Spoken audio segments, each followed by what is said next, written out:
ನಮಸ್ತೆ ಎಲ್ರಿಗೂ. ಇವತ್ತು ನಾನು ಹೇಳಕೊಟ್ಟಿರೋದು ಒಂದು ಸನ್‌ಲೈನ್ ಬಗ್ಗೆ. ಸನ್‌ಲೈನ್ ನಿಮಗೆ ಗೊತ್ತೇ ಇದೆ. ಎಲ್ಲಿರುತ್ತಪ್ಪ ಅಂತಂದ್ರೆ ಉಂಗುರದ ಬೆರಳ ಕೆಳಗಡೆ ಸನ್‌ಲೈನ್ ಇರುತ್ತೆ. ಇಲ್ಲಿ ಒಂದು ಡಿಫರೆಂಟ್ ಆಗಿರೋದು ಒಂದು ಲೈನ್ ಬಂದಿತ್ತು. ಅದನ್ನ ನಾನು ನಿಮಗೆ ಹೇಳೋಣ ಅಂತ ಮಾಡಿದೆ. ನೋಡ್ಕೊಳ್ಳಿ ಹೇಗಿದೆ ಅಂತ. ಈ ರೀತಿ ಏನಾದರೂ ಸನ್‌ಲೈನ್ ಬಂದಿದ್ರೆ ಸೊ ನಿಮಗೆ ಇದು ಒಂಥರ ಕ್ರಿಶ್ಚಿಯನ್ರದ್ದು ಇದ್ರ ಥರ ಬರ್ಬೋದು, ಸಿಂಬಲ್ ಥರ ಕಾಣ್ಬೋದು. ಬಟ್ ಅಲ್ಲ ನೋಡಿ, ಇಲ್ಲಿ ಬಂದು ಸನ್‌ಲೈನ್ ಸ್ಟಾರ್ಟ್ ಆಯಿತು. ಬಟ್ ಈ ಥರ ಒಂದು ದ್ವೀಪ ಥರ ಬಂತು. ಈ ಥರ ಬಂತು ಅಂದರೆ ಅವ್ರಿಗೆ ರೆಸ್ಪೆಕ್ಟ್ ಹಾಳಾಗುತ್ತೆ ಅಂತ ಹೇಳ್ತೀವಿ. ಅಂದರೆ ಭಾಳಷ್ಟು ಅವಮಾನಗಳಾಗುತ್ತೆ ಅಂತ ಹೇಳ್ತೀವಿ. ಮಾಡೋ ಕೆಲಸದಲ್ಲಿರ್ಬೋದು ಅಥವಾ ವ್ಯಾಪಾರದಲ್ಲಿ ಅವ್ರಿಗೆ ಅವಮಾನ ಆಗುತ್ತೆ. ನೆಕ್ಸ್ಟು ಹಾಗೆ ಮುಂದೆ ಹೋಗಿ ಮತ್ತೆ ಸನ್‌ಲೈನ್ ಪೂರ್ತಿ ಆಗಕ್ಕೆ ಹೋಯ್ತು.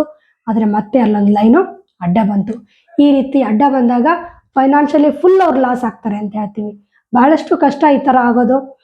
ಅದಕ್ಕೆ ಪರಿಹಾರಗಳು ಅಂತ ಇರೋದಿಲ್ಲ. ಯಾಕಂದರೆ ಅವ್ರು ಅದನ್ನು ಅನುಭವಿಸ್ತಾರೆ. ಸೊ ಅನುಭವಿಸಿದ್ದಾರೆ, ಈಗಾಗಲೇ ಅರ್ಧಂಬರ್ಧ ಅವ್ರು ಅನುಭವಿಸಿದ್ದಾರೆ. ಇನ್ನೂ ಸ್ವಲ್ಪ ದಿನ ಇದೆ ಅಂತ ಹೇಳಿದ್ದೀವಿ, ಅದು ಕೂಡ ಕಂಪ್ಲೀಟ್ ಆಗುತ್ತೆ. ನಮ್ಮ ಕರ್ಮಗಳನ್ನು ನಾವೇ ಅನುಭವಿಸ್ಬೇಕಲ್ವಾ, ಬೇರೆ ಯಾರು ಅನುಭವಿಸೋಕ್ಕಾಗಲ್ಲ. ಈ ರೀತಿಯಾಗಿ ಚಿಕ್ಕ ಚಿಕ್ಕದಾಗಿ ವಿಡಿಯೋಗಳು ನೋಡಿಕೊಂಡು ನೀವು ಕಲ್ತ್ಕೊಳ್ಳಿ. ಕೇಳಬೇಕು ಅಂದರೆ ಖಂಡಿತ ನಮ್ಮ ಹತ್ರ ಕನ್ಸಲ್ಟೇಷನ್ ಇದ್ದೇ ಇರುತ್ತೆ.